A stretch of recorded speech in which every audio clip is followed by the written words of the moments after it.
Hello, আসসালামু আলাইকুম। শখের ছাদ বাগান থেকে আমি প্রপাতের আম্মু সবাইকে স্বাগতম।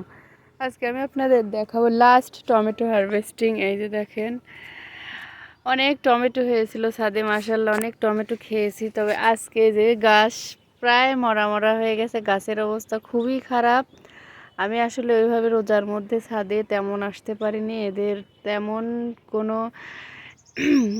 পানিও তেমন ঠিক মতো দিতে পারিনি, সার তো দূরের কথা, কোনো রকম কোনো করতে পারিনি। তো আজকে আমি দেখছি গাছের অবস্থা খুবই খারাপ। তো আজকে আমি টমেটোগুলা উঠিয়ে ফেলবো এবং এর মধ্যে প্রত্যেকটাতে আমি ডাটা আর কি ডাটার চারা দেবো, এই জন্যে টমেটো আর রাখবো না। তো আপনাদের এর আগেও ছোট্ট একটা ভিডিও দিয়েছিলাম টমেটোর, যখন মনে হয় ফুল আসছিল। আমি বড় ভিডিও পরে আর দিতে পারিনি। এই যে দেখেন ছাদে কত সুন্দর টমেটো, মাশাআল্লাহ মাশাআল্লাহ মাশাআল্লাহ। এইভাবে আমার মতো ছোট্ট পরিসরে আপনারাও সবজি লাগাবেন, ফুল ফল ছাদে লাগাবেন, মন মানসিকতা ভালো হবে এবং সময় কেটে যাবে।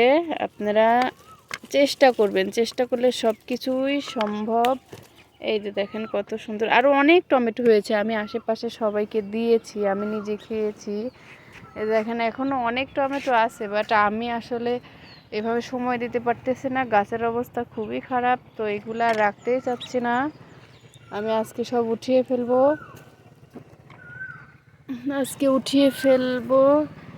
তো আমার মতো সবাই চেষ্টা করবেন, ভালো থাকেন, ছাদ বাগান তৈরি করার জন্য চেষ্টা করেন। আল্লাহ হাফেজ।